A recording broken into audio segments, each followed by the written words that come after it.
For today's video, magluluto ako ng fried rice Thai style. Ihanda ko ang kailangan dito.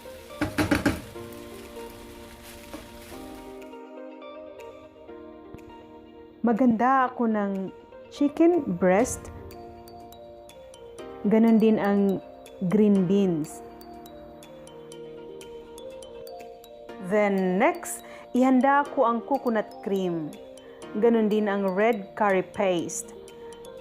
At ang garlic. At ganon din ang spring onion. Ihanda ko rin ang chili red cayenne pepper. Ganon din ang fish sauce.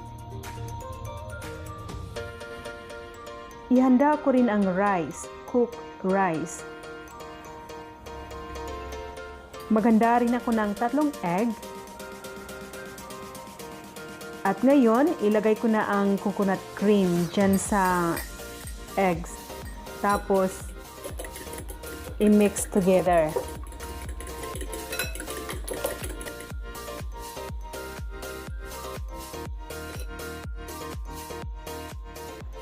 Maglagay ako ng konting oil sa pan.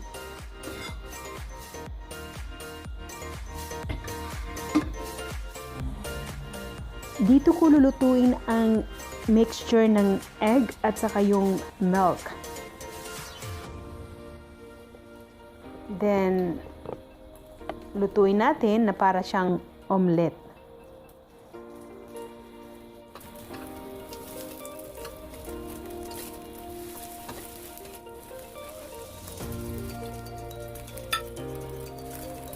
Luto na, so tanggalin ko na dito sa pan, tapos set aside. Same pan, ito pa rin ang gagamitin ko. Maglagay ako ng konting cooking oil. Then ilagay ko na yung garlic.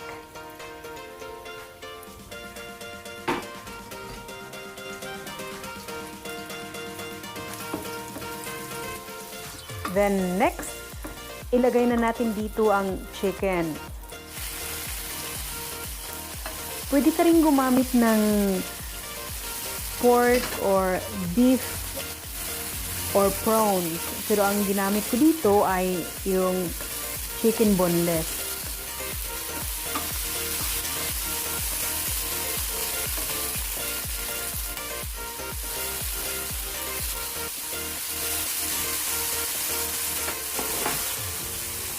Then next, ilagay ko na dito ang red cayenne chili pepper. Hindi ito masyadong maanghang itong chili. Mild lang siya. Then ilagay ko na rin dito ang red curry paste. Tapos ihalo.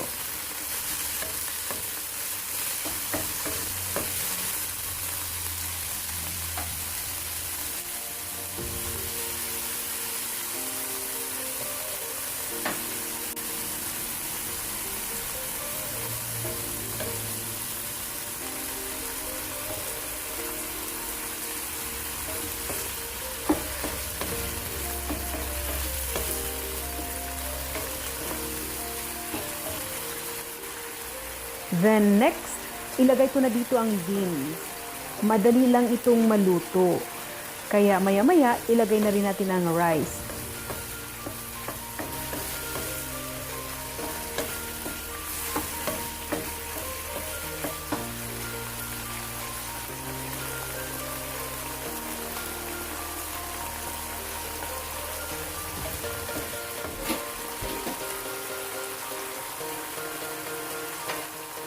So ngayon, ilagay ko na dito ang rice. Tapos ihalo dyan sa mixture. Then maya-maya, ihalo na rin natin yung egg na niluto natin kanina for garnish dito sa ating fried rice.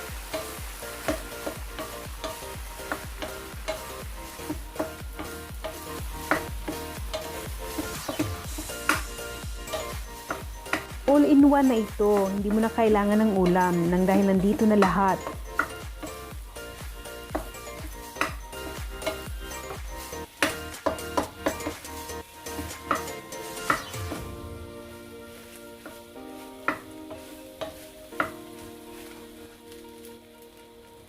Ilagay ko na dito ang egg. Tapos yung spring onion. Then combine.